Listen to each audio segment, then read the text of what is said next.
त्यांच्या आगमनाची आपण वाट पाहत आहात। ते या देशाचे लोह पुरुष आणि कणखर नेते आदरणीय अमित शाह साहेब, आपल्या राज्याचे लोकप्रिय नेते, राज्याचे उपमुख्यमंत्री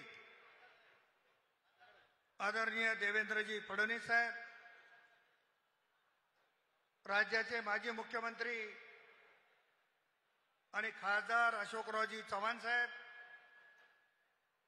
ज्यांचं आत्ता मार्गदर्शन ऐकलं ते केंद्रीय मंत्री आदरणीय डॉक्टर भागवतजी कराड साहेब, जिल्ह्याचे पालकमंत्री आदरणीय गिरीश महाजन साहेब, राज्यसभेचे नवनिर्वाचित सदस्य आदरणीय डॉक्टर अजितजी गोपछडे, केंद्रीय माजी मंत्री आदरणीय सूर्यकांताताई पाटील, आदरणीय भास्कररावजी पाटील खतगावकर, आदरणीय डॉक्टर माधवरावजी किनाळकर, संघटन मंत्री आदरणीय संजय भाऊ कोडगे, माननीय राम पाटील रातोळीकर, डॉक्टर तुषारजी राठोड, राजेशजी पवार, भीमरावजी केराम, आमदार बालाजीराव कल्याणकर, भारतीय जनता पक्षाचे अध्यक्ष डॉक्टर संतोषरावजी हंबर्डे, शिवसेनेचे गंगाधरराव बडुरे,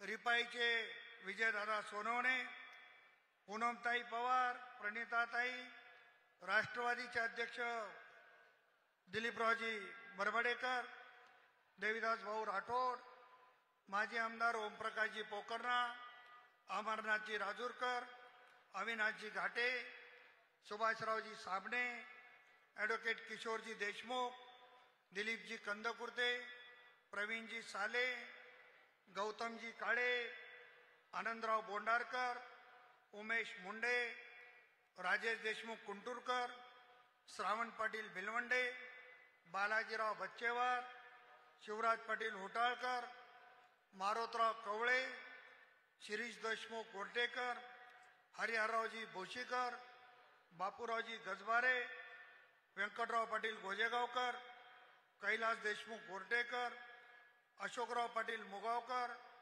माणिकरावजी लोहगावे, लक्ष्मणराव ठक्करवाड, वसंतराव सुगावे, चंद्रशेखर पाटील सावळीकर, दत्ता ढगे, विजय डांगे, ज्ञानेश्वर सावंत, मंचावर उपस्थित सर्व महायुतीचे नेते मंडळी आणि मोठ्या संख्येने उपस्थित बंधू भगिनी आणि पत्रकार मित्र, थोड्याच वेळामध्ये आदरणीय अमित शाह साहेबांचं आगमन होणार आहे।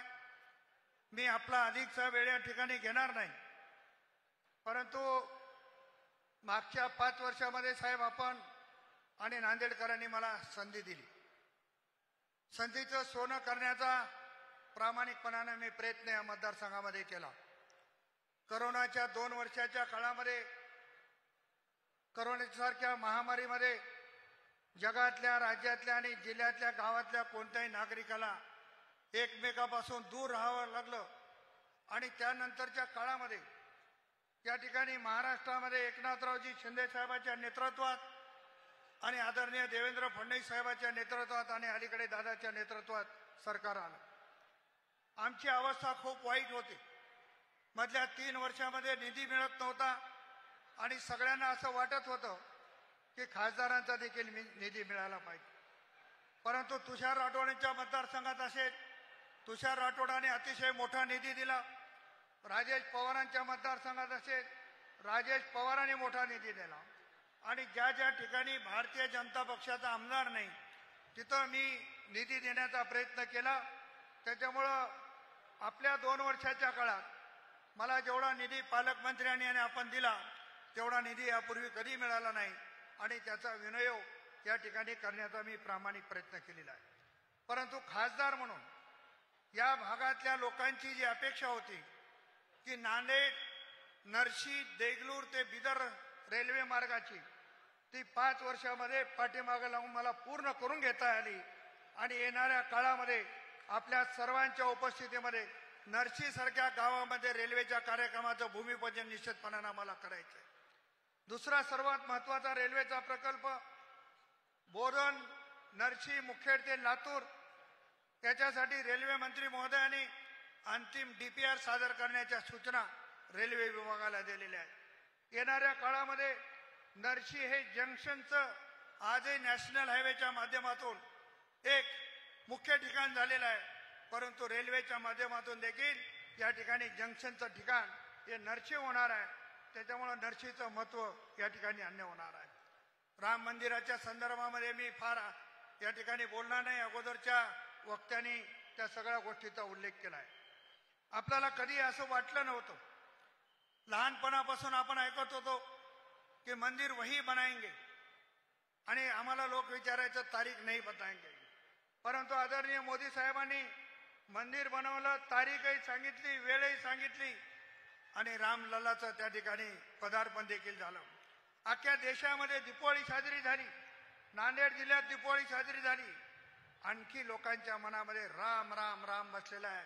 उद्याच्या येणाऱ्या रामनवमीचा कार्यक्रम देशभरामध्ये मोठ्या प्रमाणात होतो, त्याच पद्धतीने नांदेड जिल्ह्यामध्ये देखील त्या ठिकाणी मोठ्या प्रमाणात साजरा होत आहे। काय मला या ठिकाणी सांगायला एक अतिशय आनंद होतो की या ठिकाणी घरगुती गॅसचा प्रकल्प केंद्र सरकारच्या वतीने आम्ही मंजूर केला। पाईपलाईनद्वारे गॅस देण्याची भूमिका नांदेड लोकसभामध्ये मतदारसंघामध्ये मंजूर केली। MENGL या कंपनीला त्याचं कॉन्ट्रॅक्ट देण्यात आलं। येणाऱ्या काही काळामध्ये नांदेड लोकसभा मतदारसंघातल्या प्रत्येक शहरात आणि त्यानंतर प्रत्येक गावात पाईपलाईनद्वारे घरामध्ये गॅस देण्याची भूमिका ही केंद्र सरकारच्या वतीने झालेलं आहे। नॅशनल हायवेचं जाळं नांदेड जिल्ह्यामध्ये यापूर्वी नॅशनल हायवे नव्हते, परंतु आता नॅशनल हायवेचं जाळं आदरणीय गडकरी साहेबांच्या माध्यमातून नांदेड जिल्ह्यात नॅशनल हायवेचं जाळं उभं राहिलं। विमान सेवा सुरू झाली।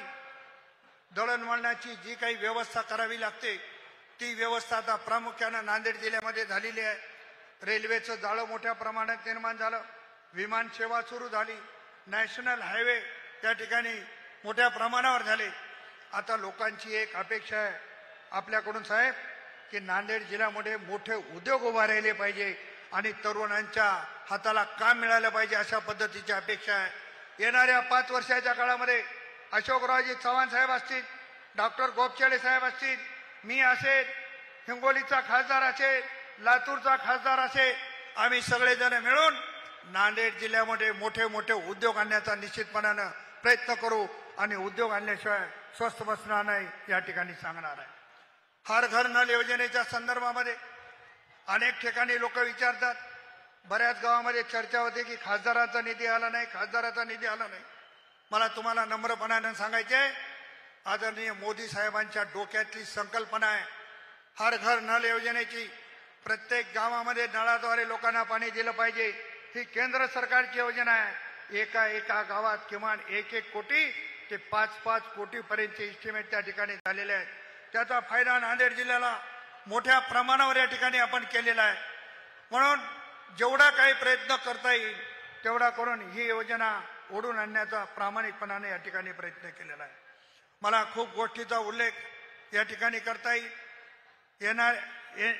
NHMच्या माध्यमातून नवीन हॉस्पिटल उभा केले, त्या सगळ्या खोलामध्ये मी अधिकच जाणार नाही, पण माझी नम्रपणाने एक प्रार्थना आहे, 5 वर्षामध्ये तुमचा खासदार म्हणून अतिशय प्रामाणिकपणाने काम केलं।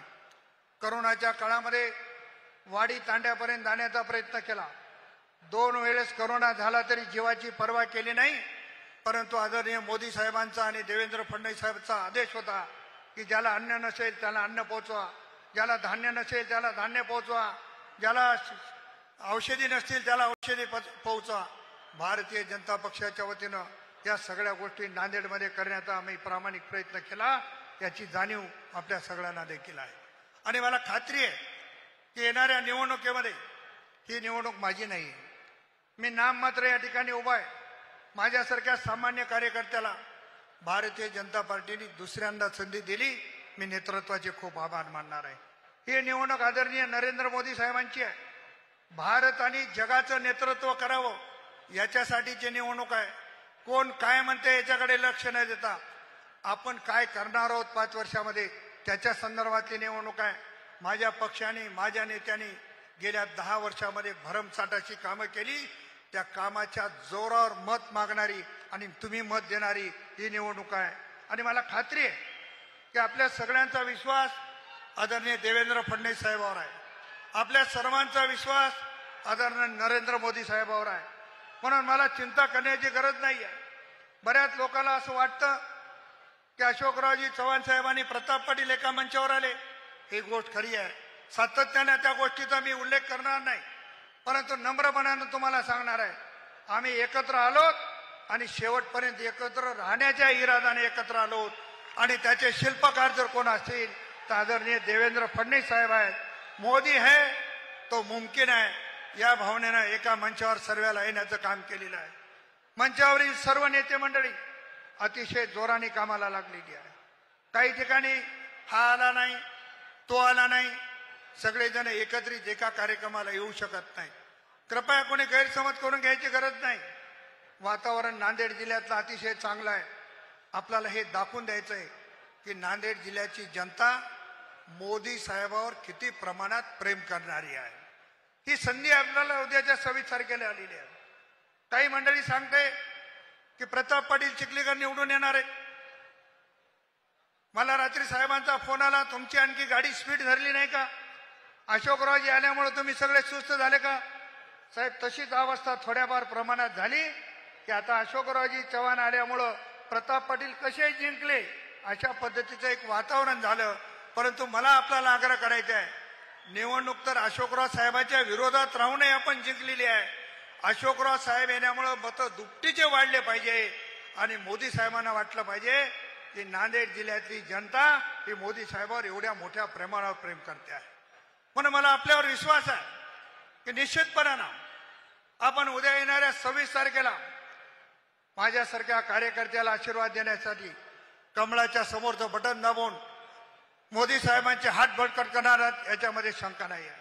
पण माझी एक आपल्याला आग्रहाची विनंती आहे, राज्यामध्ये सरकार आपलं आहे, केंद्रामध्ये सरकार आपलं आहे, जिल्ह्याला 5 खासदार आहेत. येणाऱ्या काळामध्ये नांदेडमधले 9चे 9 आमदार हे भारतीय जनता पक्ष आणि मित्र पक्षाचे आपल्याला करायचे आहेत. त्याच्यावरून तुम्हाला ठरवायचं आहे की आपला जिल्ह्याचा विकास कोण करू शकते. त्याच्यामुळे फार या खोलामध्ये जाणार नाही.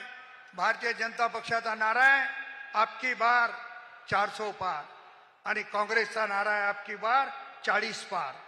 मग आता कोणत्या गाडीमध्ये बसायचंय? मागच्या काळामध्ये काँग्रेसचे 42 खासदार होते आणि महाराष्ट्रातून फक्त 1 खासदार होता. माझी तुम्हाला हात जोडून विनंती आहे, महाराष्ट्रातून काँग्रेसचा एकही येणार नाही हे नेते मंडळी बघतील, परंतु नांदेड जिल्ह्यातला खासदार आदरणीय मोदी साहेबांच्या नेतृत्वामध्ये भरघोस मताने गेला पाहिजे. अशा पद्धतीचे आपण आशीर्वाद द्यावेत एवढी विनंती करतो. 5 वर्षात काम करत असताना माझ्याकडून कळत न कळत काही चूक झाली असेल तर उदार अंतकरणानं आपण माफ करून येणाऱ्या काळामध्ये मला आशीर्वाद द्यावं एवढी विनंती करून थांबतो. जय हिंद, जय महाराष्ट्र.